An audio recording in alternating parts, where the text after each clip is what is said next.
The mood is terrible, it's about to reach the red point, and then he appears before his eyes. Matthew stands and looks at him. Jin asks what he's doing here, to which Matthew replies that he works at the establishment they're standing next to right now. Jin thinks to himself, that is, in the afternoon in a cafe, and in the evening in a bar. And he says that Matthew has a hard life. However, he is about to leave, when suddenly Matthew grabs his hand, asking where he is going. Jin replies that he is going to the bar, to which Matthew asks him to wait because his shift is ending and he would like to be with Jin.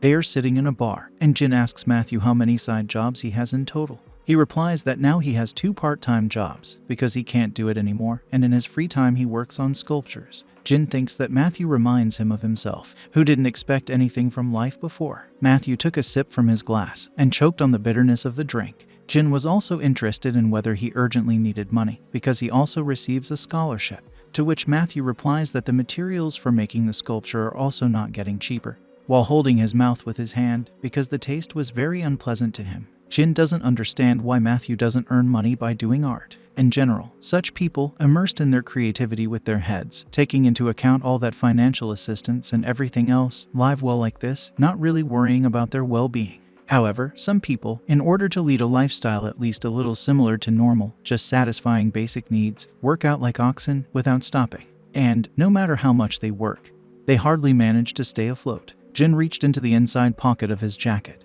and took out a receipt with a pen. He wrote a check in Matthew's name and handed it to him. Matthew looked at him in confusion. He said that his words did not imply a request to give him money. Jin will say that he knows, but Matthew declined the offer. Jin would not let up, and insisted that Matthew take the check, and if he so wanted, then return the money someday. Matthew also said that people's favor always comes with a price, and after all, if he accepts this money, whether financially or emotionally, he will remain in debt to Jin. But he was in no condition at all to need help, and he did not want to complicate things at all. He asked Jin to just be a model for his sculpture, and that would be quite enough for him. Jin was thinking about how to give him this money, but this guy's gaze was unwavering. It was as if he was saying that he wanted only one thing, and that he should not dig deeper, trying to find out what intentions were hidden inside his heart. Still, whatever one may say, and he is not at all like all sorts of rich old men who only want to use you, he is very different. It was very funny for Jin to watch Matthew, with all his courage, come here, and from one glass he already falls asleep.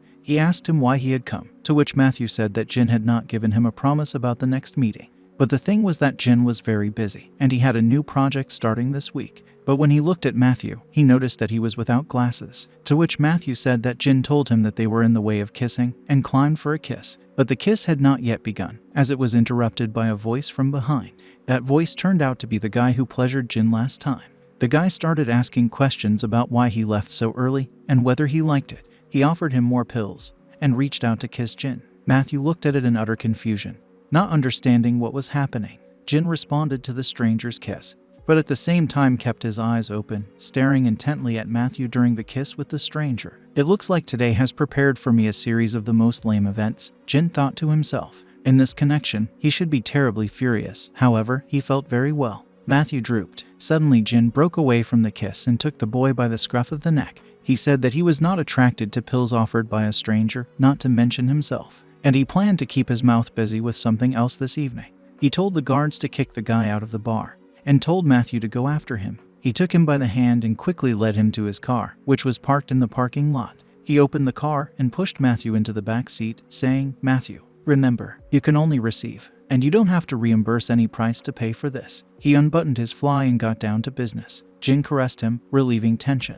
Matthew used to have such a dream, and if it's him now, then he would like to sleep forever. Until now, sexual intercourse for Jin was only an act to help resist the temptation of prohibited substances.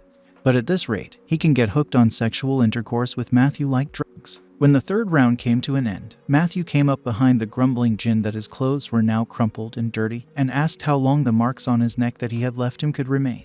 To which Jin replied that they would get off sometime. Where would they go? But told Matthew that when he was with someone next time, leave the marks in a more inconspicuous place. To which Matthew said that he doesn't do it with anyone else. Jin just rolled his eyes as he left. Matthew followed him. On the way to Jin's car, he asked when Jin could be free to work on the statue. He replied that he did not know, but he was unlikely to succeed in the next few weeks, but he would call. Matthew wanted to detain Jin even longer, but he didn't know how, because apart from the relationship between the sculptor and the model, he has no excuse to leave him around.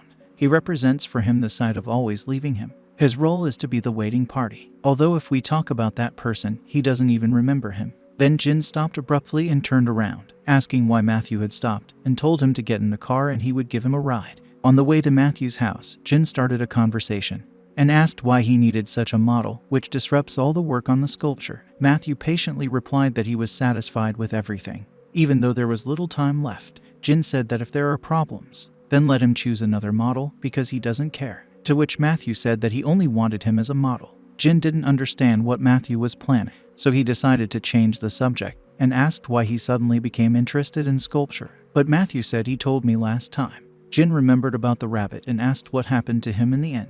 Matthew was flooded with memories of how he killed this rabbit, but he didn't talk about it out loud. He just asked to drop him off at the side of the road. When he got out of the car, he thanked Jin for the ride. And from Jin's mind, the image of Matthew whispering in his ear that he wanted to possess him did not leave. Frankly speaking, all this talk about posing for a statue is nothing more than an excuse for meetings with Jin. After all, his image has already been so tightly imprinted in Matthew's mind that one has only to close his eyelids, and every scene with Jin's participation flashes before his eyes with bright, clear pictures. He wondered how long the signs of Matthew's presence could linger on Jin's body. After all, then, with his teeth leaving marks on the marble back of Jin's head, even if only for a short moment, but he felt as if he had made him his from into. But Jin was right. No matter how deep and clear these traces are, sooner or later they will still, unfortunately, disappear. As if from the very beginning there were no hickeys and other marks of his there. And it was important to Matthew that some kind of confirmation from the connection was preserved, the kind that will stay forever, something to prove that this man is his. He was sitting in a pile of drawings that depicted Jin's body. We are shown a multi-story office building. It was a company building, the director of which was Jin.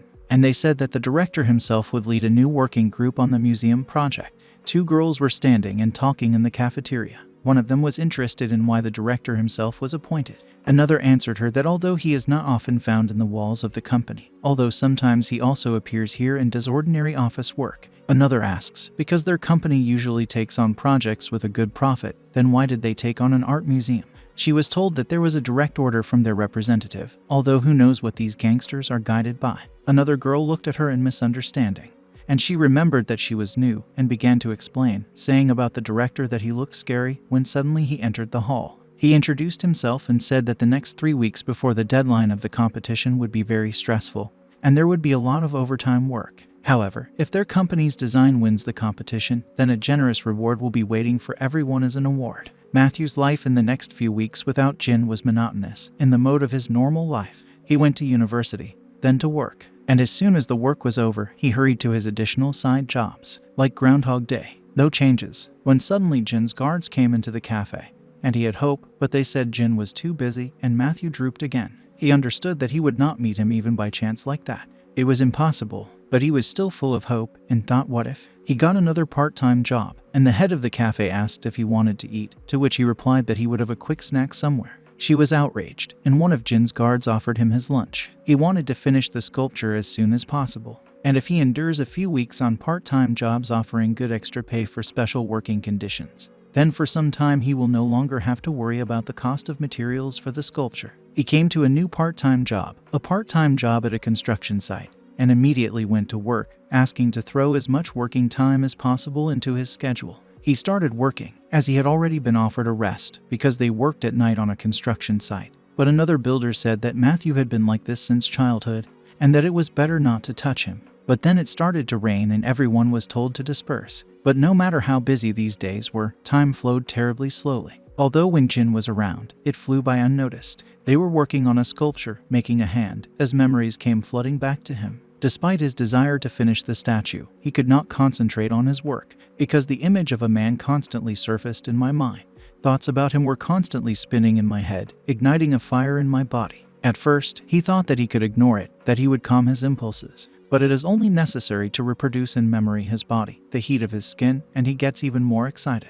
And then you stand under a cold shower, trying to cool your head, and you stimulate yourself, tormenting the flesh to the point of pain. And no matter what he does, nothing helps. He wondered if the heat would subside after he got the statue. He must finish the sculpture as soon as possible, create his perfect version. He wants to make this man his own as soon as possible. Sexual intercourse with Jin doomed Matthew to sleepless nights. Thanks for watching. Put likes and subscribe to the channel.